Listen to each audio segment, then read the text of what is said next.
Assalamualaikum warahmatullahi wabarakatuh. Waalaikumsalam warahmatullahi wabarakatuh. Sebelumnya perkenalkan, nama saya Oktavianur Ramadhani. Saya Asyifa Ranisa. Kami dari perwakilan Universitas Muhammadiyah Kulon. Di sini kami akan menyampaikan tentang diabetes mellitus. Nah, diabetes mellitus adalah penyakit yang terjadi ketika kadar gula darah terlalu tinggi karena kekurangan insulin atau insulin tidak bekerja dengan baik. Akibatnya, gula menumpuk dalam darah dan dapat menyebabkan berbagai komplikasi kesehatan. Selanjutnya, yaitu ada apa sih penyebab diabetes? Etiologi diabetes mellitus ini sangat bergantung pada klasifikasinya yang umum disebabkan oleh kombinasi faktor genetik dan juga lingkungan. Contohnya itu kayak keturunan dan juga sering mengonsumsi makanan dan juga minuman yang manis.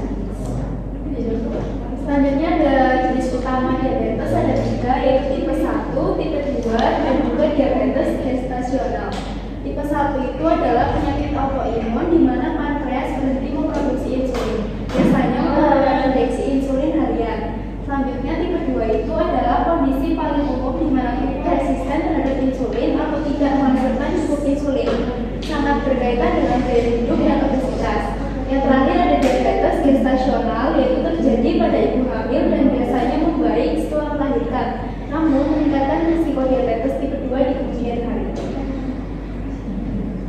Nah, ada gejala umumnya yaitu ada 3, yaitu pertama itu sering buang air kecil, sering merasa haus dan juga sering merasa lapar. Terima kasih.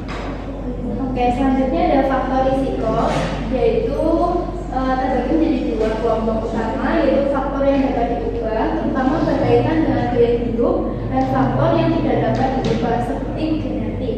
Pencegahan dan deteksi dini sangat bergantung pada pengenalan faktor-faktor ini. Ada faktor risiko, ada 2 faktor, yaitu pertama itu faktor yang dapat diubah dan juga faktor yang tidak dapat diubah. Nah, di dalam faktor yang dapat diubah itu seperti obesitas dan berat badan yang berlebih, itu seperti kelebihan berat badan, terutama penumpukan lemak di area perut, memicu resistensi insulin sehingga sel tubuh tidak dapat menyerap gula dengan baik. Yang kedua, kurang aktivitas fisik seperti jarang olahraga atau gaya hidup yang membuat tubuh kesulitan mengontrol kadar gula darah. Yang ketiga ada pola makan yang buruk, hipertensi dan kolesterol tinggi, kondisi medis lainnya seperti riwayat pradiabetes, sindrom ovarium polikistik atau pelemakan hati. Dan yang terakhir itu ada kebiasaan seperti stres berkepanjangan dan juga pola tidur yang buruk. Nah, faktor yang tidak dapat diubah itu seperti usia, riwayat keluarga, dan juga riwayat diabetes gestasional. Selanjutnya ada complication atau komplikasi, itu dapat berkembang menjadi fatal jika kadar gula darah tidak terkontrol. Komplikasi ini umumnya dibagi menjadi 2 jenis utama, yaitu komplikasi jangka pendek atau akut yang bersifat darurat dan komplikasi jangka panjang atau kronis yang merusak organ secara perlahan.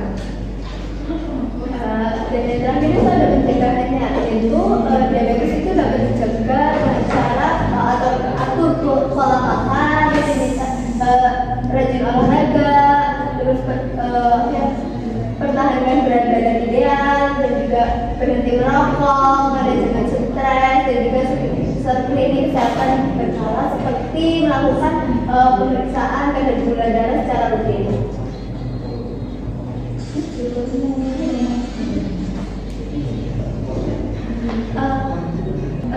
Baik, sekian sosialisasi dari kami, semoga bermanfaat.